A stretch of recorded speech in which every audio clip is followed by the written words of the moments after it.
আজ বেশ অনেকদিন পর মোল্ডেড দিয়ে একটা মালা তৈরি করে দেখাবো, সেজন্য প্রথমেই দুটো মোল্ডেড ভালোভাবে মিক্স করে নিয়েছি। তারপর এখানে দেখো চ্যাপটা করে নিলাম জিনিসটা। এবার একটা ছুরির উল্টো দিক দিয়ে এটার উপর খানিকটা নিমকির মতো ডিজাইন করে নিয়েছি। তারপর কিছুটা মোল্ডেড সরু করে রোল করে নিলাম। তারপর এটার বর্ডারের মতন লাগিয়ে দিলাম। এবার কিছুটা মোল্ডেড খানিকটা লম্বা করে এইভাবে চ্যাপটা করে পাপড়ি তৈরি করে নিচ্ছি ফুলের জন্য।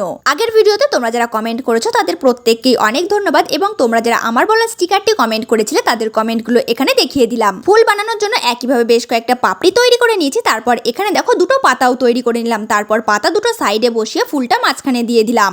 আর এটা যেহেতু একটা জবা ফুল তৈরি করছি, তাই সরু করে ক্লে দিয়ে একটা গর্ভদণ্ড তৈরি করে গর্ভমুণ্ডটাও বানিয়ে নিলাম। তারপর ওপরে দুটো ফুটো রেখেছি গয়না তৈরি সুতোটা জয়েন্ট করার জন্য। আর এই মোল্ডেড দিয়ে তৈরি জিনিসটা ভালোভাবে শুকিয়ে যাওয়ার পর এটা যেহেতু জবা ফুল তৈরি করেছি, তাই সুন্দরভাবে লাল রংটা করে নিচ্ছি। পাশের পাতা দুটোতে স্যাপ গ্রিন কালার এবং ভেতরে লাইট গ্রিন কালার করছি। সবশেষে গর্ভমুণ্ডতে হলুদ রং করে নেব। আর আজকের ভিডিওতে তোমরা যারা এই স্টিকারটা কমেন্ট করবে তাদের নাম পরে ভিডিওতে অবশ্যই নেওয়া হবে। যদিও ফুলের পাপড়িগুলো খুব সরু হয়ে গেছে, তবুও তোমরা জানিও আজকের এই মোল্ডেড দিয়ে তৈরি জবা ফুলের গয়নাটা কেমন হয়েছে।